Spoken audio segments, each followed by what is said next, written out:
Finally दोस्तों हमारे पास आ चुका है क्लास 12 भौतिक विज्ञान का पेपर 2025 का पेपर है। पेपर कोड है 346 जेवी सेट।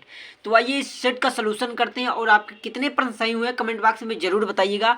दोस्तों आपका समय जो था 3 घंटे 15 मिनट का। पेपर पूर्णांक था 70 नंबर का। भौतिक विज्ञान का पेपर 70 नंबर का होता है। आइए देखते हैं प्रश्न को और उसको आंसर को। देखिए यहाँ से कुछ जनरल निर्देश होते हैं तो उसको हम पढ़ लेते हैं। सभी प्रश्न अनिवार्य हैं, इस प्रकार कुछ रहते हैं जिन्हें हमें पढ़ लेना चाहिए। चलिए हम सीधे चलते अपने प्रश्न की ओर, जिसमें हमारा पहला सेक्शन आता है सेक्शन ए, बहुविकल्पीय होता है। पहला प्रश्न है कि का एक धातु के टुकड़े पर -3.2 कूलम आवेश है, धातु में अधिकतम इलेक्ट्रॉनों की संख्या होगी। पहला है 6.25 गुणे 10⁻18, दूसरा है 2 गुणे 10⁻19, तीसरा है 2 गुणे 10⁻18, चौथा है 6.5 गुणे 10⁻16। तो इसका बी ऑप्शन जो हो जाएगा 2 गुणे 10⁻19 इसका सही आंसर हो जाएगा। अगला प्रश्न है किसी धारामापी विभवांतर का मापन करने हेतु इसमें जोड़ते हैं, तो क्या जोड़ते हैं? उच्च प्रतिरोध श्रेणी क्रम में जोड़ते हैं। ठीक, ये ऑप्शन बिल्कुल राइट हो जाएगा। अगला प्रश्न है वैद्युत तरंग चुंबकीय तरंगों में वैद्युत एवं चुंबकीय क्षेत्र सदिशों में कालांतर होता है, क्या होता है? कालांतर जो होता है 90 अंश होता है। क्या होता है? 90 अंश होता है। ये ऑप्शन बिल्कुल राइट होगा।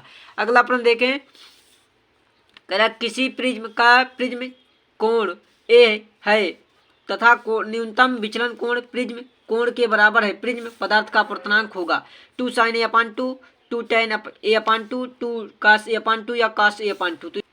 तो हमारा अगला प्रश्न है चुंबकीय द्विध्रुव आघूर्ण का मात्रक होता है।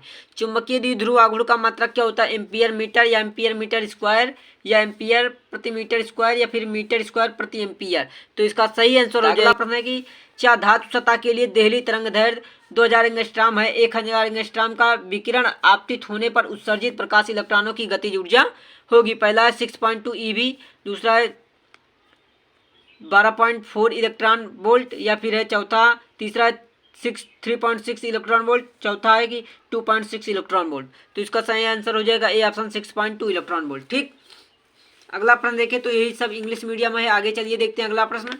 तो अगला प्रश्न हमारा सेक्शन क्या होता है? सेक्शन बाक शुरू हो जाता है खंड बी। तो क्या है? वैद्युत फ्लक्स का मात्रक लिखिए। तो वैद्युत फ्लक्स का क्या मात्रक होता है? इसको मात्रक लिखना था। अगला प्रश्न है वैद्युत सेल के विद्युत वाहक बल को परिभाषित कीजिए। वैद्युत सेल के विद्युत वाहक बल को परिभाषित करना था। अगला प्रश्न था किसी कुंडली को सापेक्षक तो 6 mH है और इसमें धारा का प्रवाह की दर 10 गुणे 3 एम्पियर प्रति सेकंड थी। कुंडली में उत्पन्न विद्युत प्रेरक वाहक बल ज्ञात कीजिए। ठीक, अगला प्रश्न रदरफोर्ड परमाणु मॉडल की प्रमुख कमियों का उल्लेख कीजिए। अगला था शुद्ध अर्धचालक का तापक्रम 0 केल्विन है, इसकी चालकता पर टिप्पणी लिखिए। अगला प्रश्न एक झिर्री परिवर्तित परारूप द्वितीय निम्नलिखित में विवर्तन कोण 60 अंश है, झिर्री की चौड़ाई एंगस्ट्रॉम पदों में ज्ञात कीजिए। ठीक, उसके बाद हम अगला प्रश्न देखें। अगला प्रश्न आपका शुरू होता है सेक्शन सी। सेक्शन सी क्या है? समान धारिता के 4 संधारित्र श्रेणी क्रम में 20 वोल्ट की बैटरी से जुड़े हैं। मध्य बिंदु ओ पर भू समकृत बिंदु पी और क्यू का विभव की गणना करना है। ये चित्र डायग्राम दिया गया। अगला प्रश्न क्या? एम्पियर के परिपथ में नियम को लिखकर सिद्ध कीजिए। प्रकाश के ध्रुवण का अर्थ समझाइए तथा उपयुक्त चित्र की सहायता से ध्रुवित और ध्रुवित प्रकाश में अंतर बताइए। ठीक,